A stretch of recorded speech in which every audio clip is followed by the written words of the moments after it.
T20 world cup ఫైనల్లో New Zealand పైన భారత బ్యాటర్లు ఆరంభం నుంచి విరుచుకుపడ్డారు. అహ్మదాబాద్లోని నరేంద్ర మోడీ స్టేడియం వేదికగా జరుగుతున్న ఈ మ్యాచ్లో మన టాప్ ఆర్డర్ బ్యాటర్లు పరుగుల సునామీ సృష్టించారు. భారత నిర్ణీత 20 ఓవర్లలో 5 వికెట్ల నష్టానికి 255 పరుగులు సాధించింది. న్యూజిలాండ్ ముందు 256 పరుగుల భారీ లక్ష్యాన్ని ఉంచింది. టీ20 వరల్డ్ కప్ ఫైనల్ చరిత్రలోనే ఇది అత్యధిక స్కోరును భారత్ నమోదు చేసింది.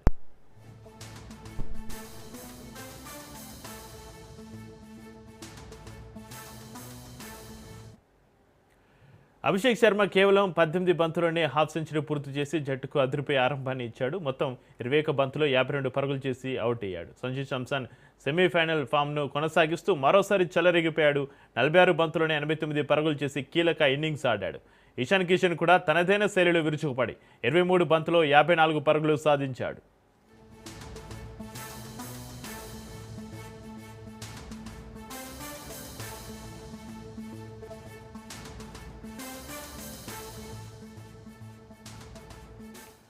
భారత్ మొదటి 6 ఓవర్లోనే వికెట్ నష్టపోకుండా 92 పరుగులు సాధించి టీ20 వరల్డ్ కప్ చరిత్రలోని అత్యధిక పవర్ ప్లే స్కోర్ రికార్డును సమం చేసింది. ఇక టీ20 వరల్డ్ కప్ చరిత్రలో ఒకే ఇన్నింగ్స్లో టాప్ 3 బ్యాటర్లు అభిషేక్, శాంసన్, కిషన్ ముగ్గురు హాఫ్ సెంచరీలు సాధించడం ఇదే తొలిసారి.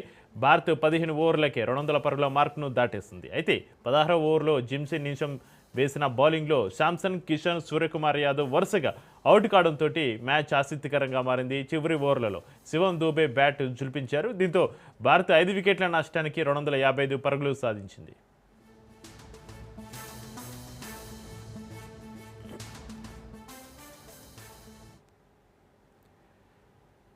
నిషాంక్ కివీస్ బౌలర్లలో అత్యంత విజయవంతమైన బౌలర్ ఇతనే. ఇక 4 ఓవర్లలో 3 వికెట్లు పడగొట్టాడు. ముఖ్యంగా 16వ ఓవర్లో సంజు శాంసన్, ఇషాన్ కిషన్, సూర్యకుమార్ యాదవ్లను అవుట్ చేసి భారత్ను ఒక్కసారిగా షాకుకు గురిచేశాడు. రచిన్ రవీంద్ర ప్రమాదకరంగా మారుతున్న అభిషేక్ శర్మ వికెట్ను తీసి మొదటి బ్రేక్ ఇచ్చాడు.